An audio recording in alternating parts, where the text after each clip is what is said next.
Bom, recentemente, Star Wars Episódio 3, A Vingança do Sith, completou seus 20 anos de existência. E até por isso, ele repassou aqui nos cinemas brasileiros como uma forma de homenagem a isso. Eu mesmo fui ao cinema presenciar esse filme, que é um dos meus filmes favoritos da minha vida, nas telonas. E aproveitando isso, né, o filme completou 20 anos, voltou ao cinema, eu decidi fazer um vídeo especial só pra ele, onde eu vou explicar alguns motivos do porquê eu gosto tanto desse filme e o que faz dele ser um dos filmes favoritos da minha vida. Obviamente eu vou falar com spoilers aqui, afinal o filme que já lançou faz 20 anos. E se você está acompanhando o vídeo até este exato momento, muito obrigado. E a todos que restaram, agora sim, bora pro vídeo. Mais tarde eu vou dar uma autografada no teu rabo. Será que você aguenta?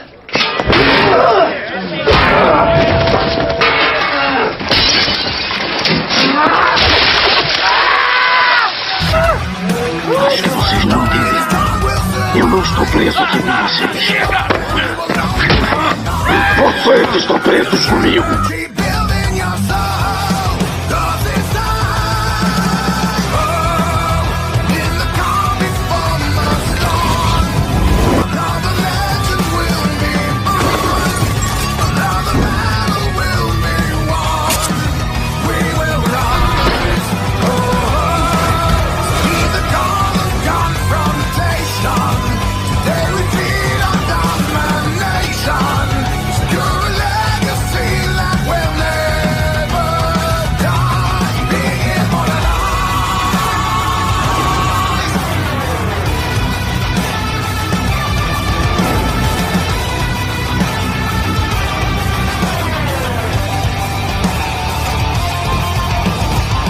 A franquia Star Wars, ela é uma das franquias que eu diria que é uma das mais curiosas da história do cinema. O cinema, assim como todas as outras artes, ela é uma arte que acabou se moldando ao tempo. Mas algo interessante que envolve tanto o cinema, tanto a literatura, é como as histórias se construíram perante as duas. Afinal, ambos são artes que são centradas numa base mais narrativa.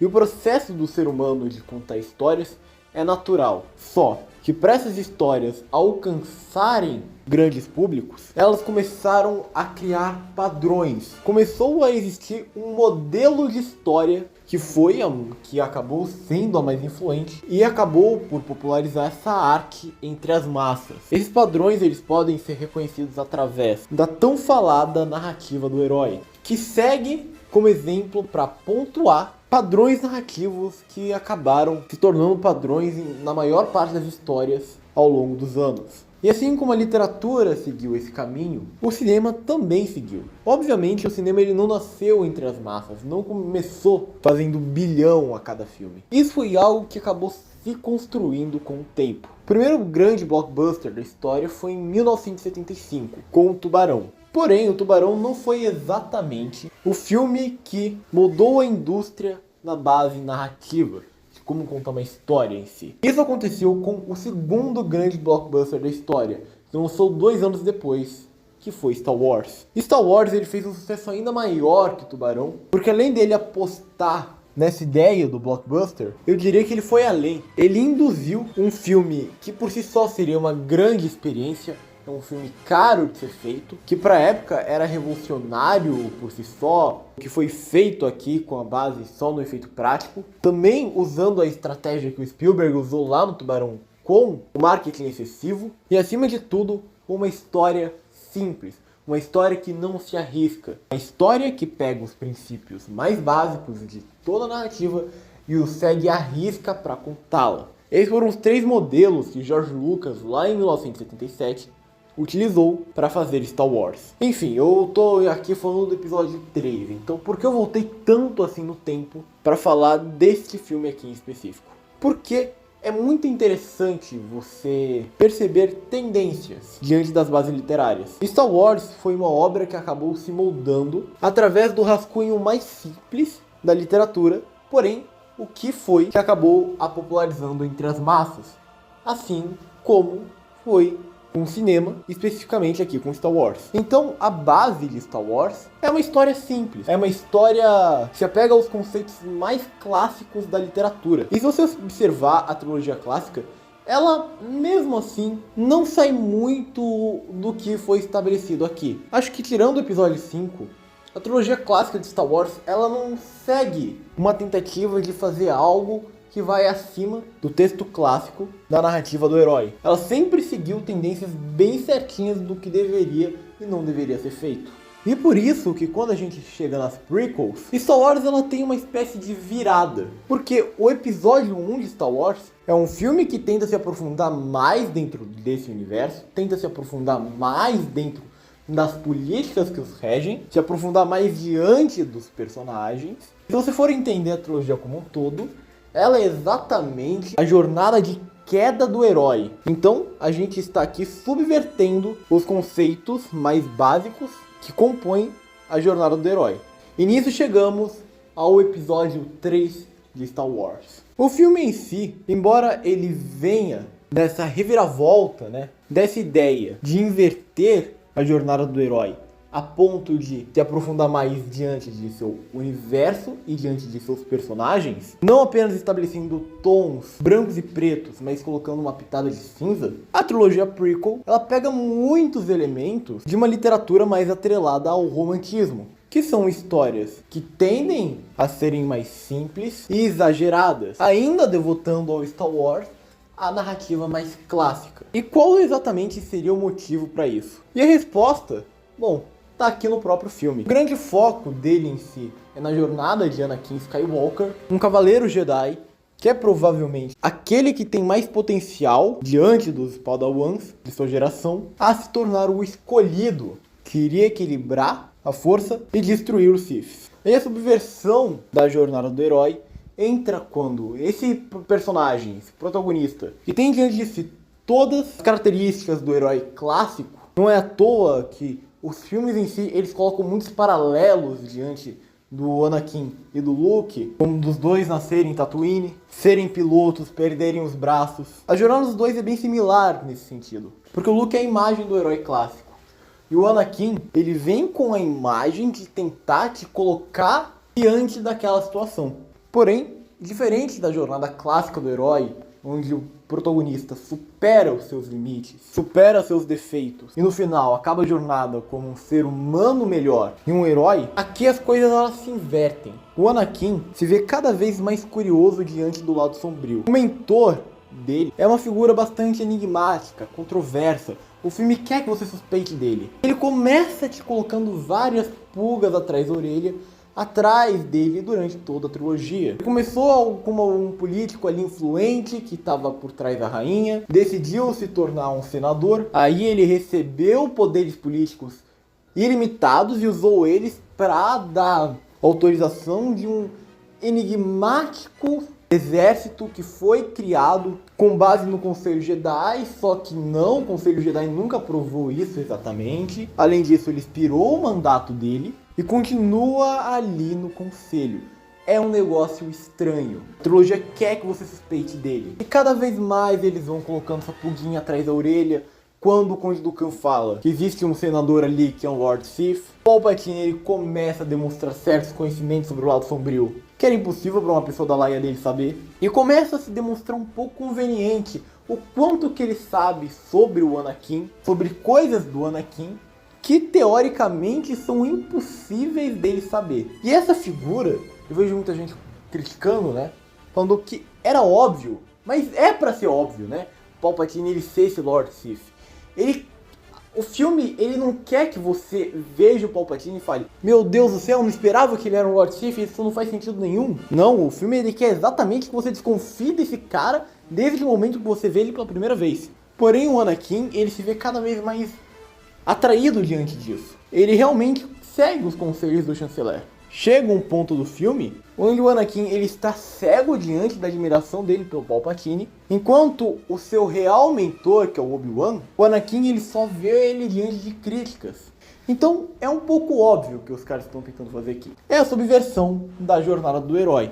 O Anakin ele está cada vez mais distante do mentor clássico, que é o Obi-Wan, enquanto se aproxima do mentor que demonstra todas as características de alguém não confiável para você. E a revelação do Palpatine ser esse grande Lord Sith não é surpresa. Ele é a grande personificação do mal, de todos os valores inversos que o herói clássico deveria representar. O Anakin nesse filme, ele tem essa espécie de jornada reversa do herói. Ele se vê contraposto a tudo que o herói clássico deveria representar. Ele está cada vez mais obcecado com a ideia de ir ao lado sombrio para salvar Padmé. Antes mesmo da revelação do Palpatine, existem momentos que consegue ver o Anakin sozinho, apenas refletindo sobre essa ideia. Como Yoda diz no filme, o medo ele leva à raiva, a raiva leva ao ódio e o ódio leva ao lado sombrio. A gente vê esse medo que o Anakin tem de perder a Padmé o consumindo.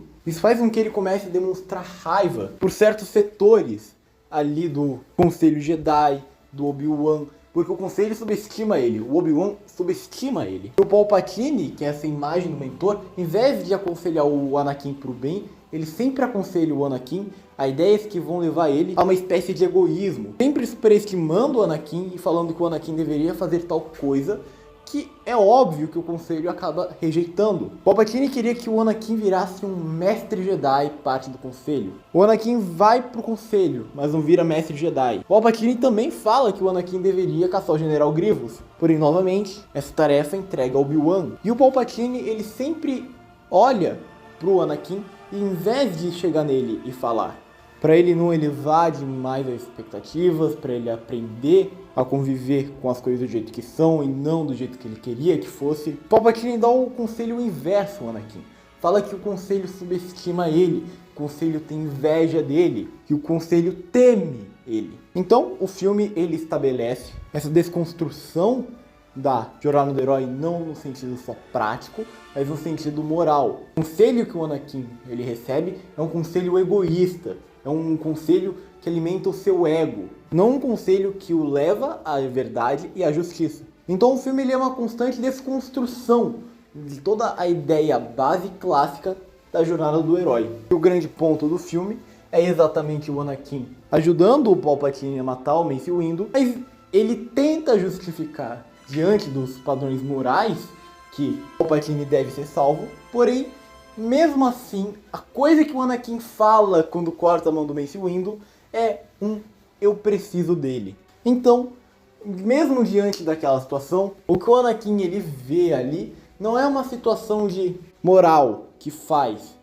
ele sucumbir ao lado sombrio. É uma ação egoísta. O filme ele começa exatamente com o Anakin ele traçando uma ação que vai contra a ética do Conselho Jedi, em nome da raiva e do ódio que ele tinha ao Conde Dooku por ter cortado o braço dele. Então vocês conseguem perceber que esse filme todo ele existe com uma ideia de desconstruir a jornada clássica do herói. E bom, depois dessa traição do Anakin ao Conselho Jedi, ele se tornar oficialmente um Lord Sith, aí eu diria que não é nem um pouco discreto o que acontece aqui. O filme, ele literalmente coloca o Anakin matando crianças, para você perceber a ideia de que aquilo é a corrupção daquele que havia sido visto antes como um herói. Ele literalmente mostra o Anakin com o olho amarelo, cara. Tipo, não existe algo menos sutil que isso. A gente está vendo a corrupção moral e física desse herói. Aliás, é até interessante falar do ponto físico porque, bom, no final do filme o Anakin tá tudo queimado, né?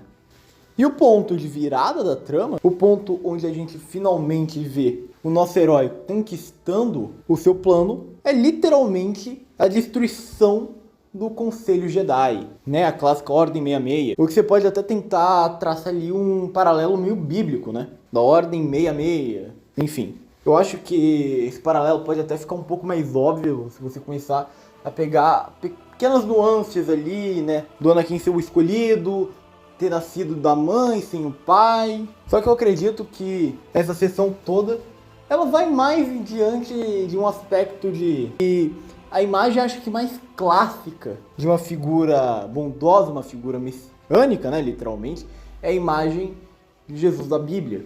E aí a Ordem 66 poderia ser visto uma alegoria, né, classicamente ao número da besta, que aí você poderia levar a tentação, que é o que exatamente acontece com o Anakin aqui. Então é bem meio explícito o que acontece aqui, né? Traçou a imagem mais clássica do herói, demonstrou uma corrupção clássica diante da narrativa mais clássica que existe, que é a jornada do herói. Então a gente tem aqui uma completa desconstrução de tudo que Star Wars representa, né? Que é a jornada do herói, que é o ponto de vista clássico de uma história, né? O bem contra o mal, o preto e o branco.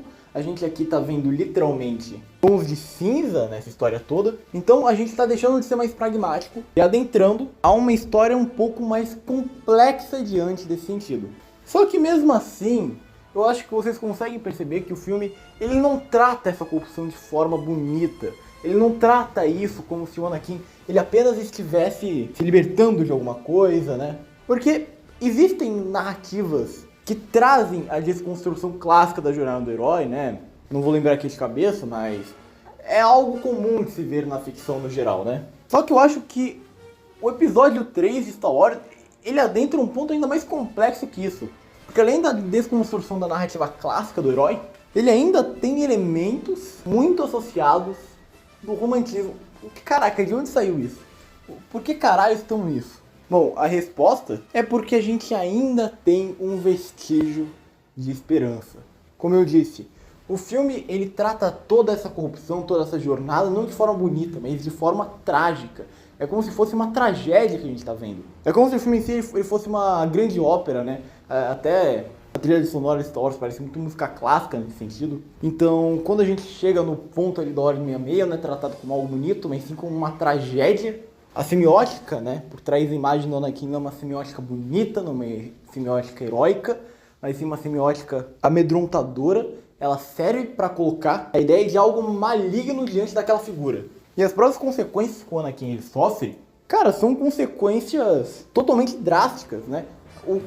Tudo que ele fez ali para tentar salvar a Padmé foi o que acabou matando ela. Ele acaba o filme completamente queimado, sem os dois braços, sem as duas pernas, virou um ciborgue monstruoso ali. Então, o filme ele nem trata uma consequência positiva diante daquilo. A corrupção do Anakin do lado sombrio é uma corrupção dolorosa de se ver, não é algo bonito ou belo, é um negócio trágico. E eu acho que você pode tentar traçar esse filme como se fosse uma grande tragédia. Eu acho que ele utiliza bastante elementos mesmo disso, porque Star Wars é bastante teatral mesmo. Como eu disse, a base dele é uma base bem clássica, né? É a base mais clássica que tem dentro da literatura. Mas você consegue ver bases do próprio romantismo nele. A ideia do Anakin é toda uma ideia dele se apaixonar pela Padmé, porém os dois eles não podem se relacionar ali. Aliás, eu acho incrível, né? Que o Ataque dos Clones, ele tem umas cenas que são muito aleatórias.